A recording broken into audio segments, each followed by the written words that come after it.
ಮಕ್ಕಳಿಲ್ಲದ ಮಹಿಳೆ ಅಪಹರಣ ಕೃತ್ಯದ ಸೂತ್ರಧಾರಿ, 3 ಬಂಧನ, 1 ವಶಕ್ಕೆ.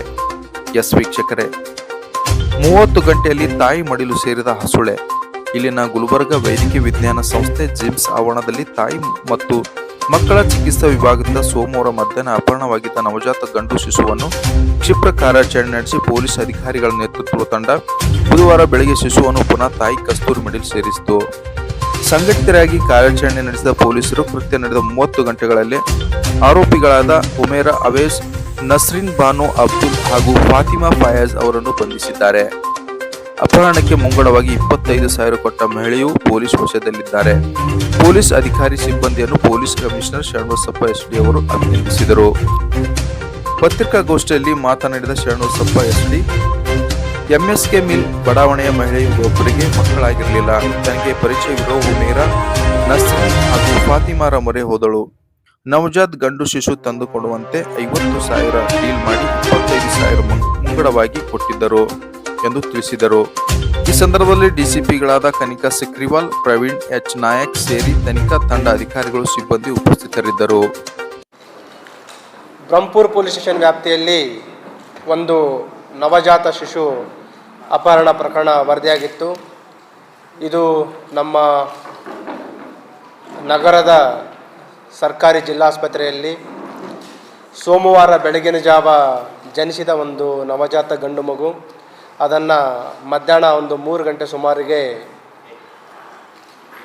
ನರ್ಸ್ ರೀತಿಯಲ್ಲಿ, ಆಸ್ಪತ್ರೆಯ ಸಿಬ್ಬಂದಿ ರೀತಿಯಲ್ಲಿ ಮಗುವಿಗೆ ಏನೋ ಒಂದು ಬ್ಲಡ್ ಚೆಕಿಂಗ್ ಮಾಡಬೇಕು ಅಂತ ಹೇಳಿ ಆ ಒಂದು ನೆಪದಲ್ಲಿ ಮಗುವಿನ ಅಪಹರಣ ಆಗಿರೋ ಬಗ್ಗೆ ಒಂದು ದೂರನಾಗಿರುತ್ತೆ. ದೂರು ಬರುವ ಸಂದರ್ಭದಲ್ಲಿ ಇಲ್ಲಿ ನಾವು ಒಂದು ನಮ್ಮ ಮಾಸಿಕ ಅಪರಾಧ ಸಭೆ ಮಾಡ್ತಾ ಇದ್ವಿ. ಬಂದ ತಕ್ಷಣ ನಾವು ಇಮಿಡಿಯೇಟ್ ಇನ್ಸ್ಪೆಕ್ಟರ್ಗಳಲ್ಲಿ ಕಳಿಸಿದ್ದೀವಿ. ನಂತರ ಎಲ್ಲ ಅಧಿಕಾರಿಗಳ ತಂಡ ನಾವು ಆಸ್ಪತ್ರೆಗೆ ಹೋಗಿದ್ದೀವಿ. ಇದೊಂದು ತುಂಬ ಗಂಭೀರವಾದ ಮತ್ತು ರೇರ್ ಇನ್ಸಿಡೆಂಟ್ ಇಲ್ಲಿ ಕಲಬುರಗಿ ನಗರದಲ್ಲಿ ನಡೆದಿರುವಂಥದ್ದು. ಇದರಲ್ಲಿ ಸ್ಥಳೀಯ ಶಾಸಕರು, ಜಿಲ್ಲಾ ಮಂತ್ರಿಯವರು, ಮೆಡಿಕಲ್ ಎಜುಕೇಷನ್ ಮಿನಿಸ್ಟರ್ ಅವರು ಮತ್ತು ಸಾರ್ವಜನಿಕರು, ನಮ್ಮ ಚೀಫ್ ಆಫ್ ಸೀನಿಯರ್ ಆಫೀಸರ್ಸ್ ಎಲ್ಲರೂ ಇದನ್ನು ಒಂದು ತುಂಬ ಗಂಭೀರವಾದ ಪ್ರಕರಣ ಅಂತ ಪರಿಗಣಿಸಿ ಎಲ್ಲರೂ ಕ್ಲೋಸ್ ಆಗಿ ಮಾನಿಟರ್ ಮಾಡ್ತಾರೆ. ನೀವು ಮಾಧ್ಯಮ ಮಿತ್ರರವರು ಕೂಡ ಕ್ಲೋಸ್ ಆಗಿ ಮಾನಿಟರ್ ಮಾಡ್ತಾಯಿದ್ರಿ. ತಮಗೆ ತಿಳಿದಿರುವ ಹಾಗೆ ಇದು ಒಂದು ತುಂಬ ಚಾಲೆಂಜಿಂಗ್ ಕೇಸ್ ಇತ್ತು. ಇದರಲ್ಲಿ ವಿಶೇಷವಾಗಿ ನಮಗೆ ಏನು ವೈಜ್ಞಾನಿಕವಾಗಿ ಕೆಲವು ಸಾಕ್ಷಿಗಳ ಅವಶ್ಯಕತೆ ಇರುತ್ತೆ ತನಿಖೆಯಲ್ಲಿ, ಅಪರಾಧಗಳನ್ನು ಭೇದಿಸಲಿಕ್ಕೆ, ಪತ್ತೆ ಮಾಡಲಿಕ್ಕೆ. ಇದರಲ್ಲಿ ನಮಗೆ ಕೆಲವು ಕುರುಹುಗಳು ಏನು ಸಿಕ್ಕಿದ್ದು ಅದು ನಮಗೆ ಅಪರಾಧಿಗಳನ್ನು ಕರೆಕ್ಟಾಗಿ ಐಡೆಂಟಿಫೈ ಮಾಡುವಂಥ ಸಾಕ್ಷಿಗಳು ನಮಗೆ ಸಿಗಲಿಲ್ಲ ಆರಂಭದ ಹಂತದಲ್ಲಿ.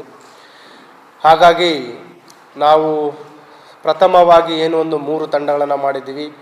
ಅದ್ರ ಜೊತೆಗೆ ನಿನ್ನೆ ನಗರದ nearly 80 to 100 staff officers, entire crime ಟೀಮ್ಗಳನ್ನು, ಅಧಿಕಾರಿ ಸಿಬ್ಬಂದಿಗಳನ್ನು ನಾವು ನಾನಾ ರೀತಿಯಲ್ಲಿ ಮಾಹಿತಿ ಕಲೆ ಹಾಕಲಿಕ್ಕೆ ನಿರ್ದೇಶನ ನೀಡಲಾಗಿತ್ತು.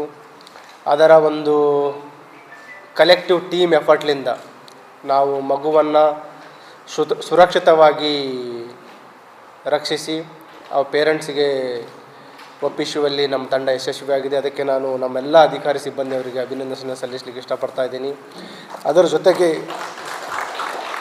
ಅದರ ಜೊತೆಗೆ ಏನು ಈ ಮಗುವನ್ನು ಅಪಹರಣ ಮಾಡಿದರು 3 ಮಹಿಳಾ ಅಪರಾಧಿಗಳಿದ್ದಾರೆ, ಅವರನ್ನು ಕೂಡ ಈಗಾಗಲೇ ನಾವು ವಶಕ್ಕೆ ಪಡಿಸ್ಕೊಂಡು ವಿಚಾರಣೆಯನ್ನು ಮಾಡ್ತಾಯಿದ್ದೀವಿ.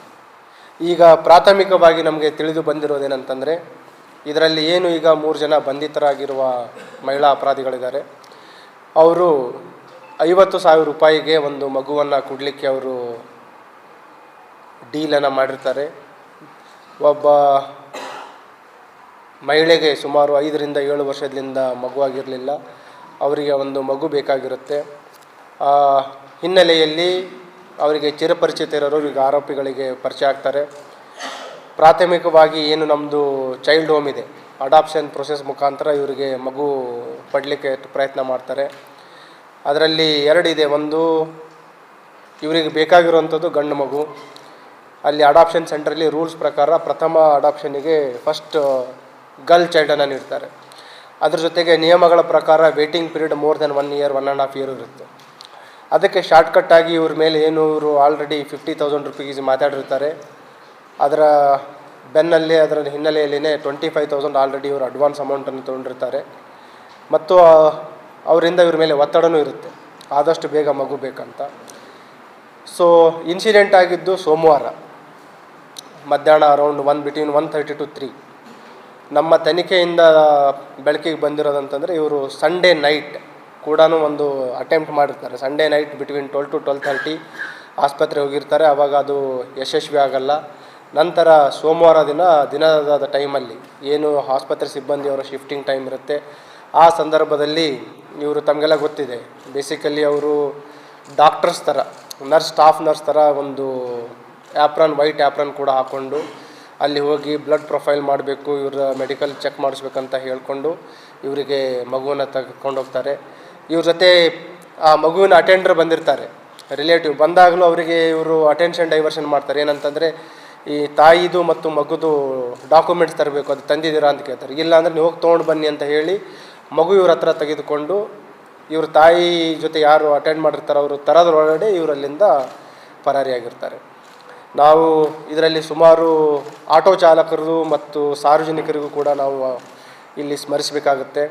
ತಮಗೆಲ್ಲ ಗೊತ್ತಿರುವಾಗ ನಾನು ಹೇಳಿದೆ, ಆರಂಭದ ಹಂತದಲ್ಲಿ ಇದೊಂದು ಜಿಲ್ಲೆ ಇದ್ದರೂ ನಮಗೆ CCTVಗಳ ಕಣ್ಗಾವಲು ಮತ್ತು ಸುಮಾರು ಈ ಸೇಫ್ಟಿ ರಿಲೇಟೆಡ್ ಎಕ್ವಿಪ್ಮೆಂಟ್ಸ್ಗಳ ಅವಶ್ಯಕತೆ ಭಾಳ ಇದೆ.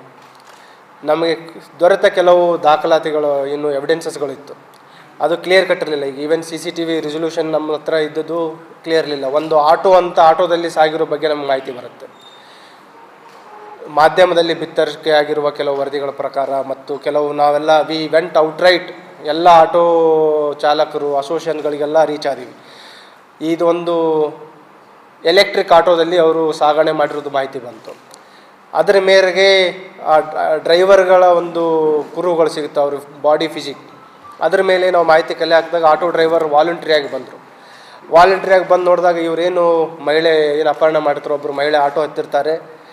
ಅವರ ಸಹಚರ್ ಬರಲಾರ್ದಕ್ಕೋಸ್ಕರ ಅವರು ಆಟೋ ಮುಂದೆ ಸ್ವಲ್ಪ ಹತ್ತಿದ್ದು ವಿತಿನ್ 10 to 15 ಮೀಟರ್ ಒಳಗಡೆ ಹಿಡಿದು ಬಿಡ್ತಾರೆ. So again we had one dead lock. ಮುಂದೆ ಯಾವ ಆಟೋದಲ್ಲಿ ಹತ್ತಿದ್ರು, ಹೇಗೆ ಹೋಗಿದ್ರು ಗೊತ್ತಿಲ್ಲ.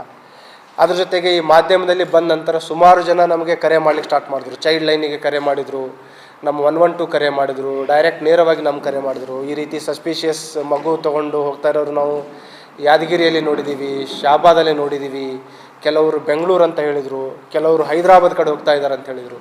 ಈ ನಮ್ಮ ಏನು ನಿಯರ್ಲಿ 24 to 30 hours ನಮ್ಮದು ಎಫರ್ಟ್ಸ್ ಇತ್ತು. We had many leads, misleads also. Misleads ಕೆಲವು ಇನ್ಫಾರ್ಮೇಷನ್ ಸಾರ್ವಜನಿಕ it tells about how much people are aware, how much pressure was on us to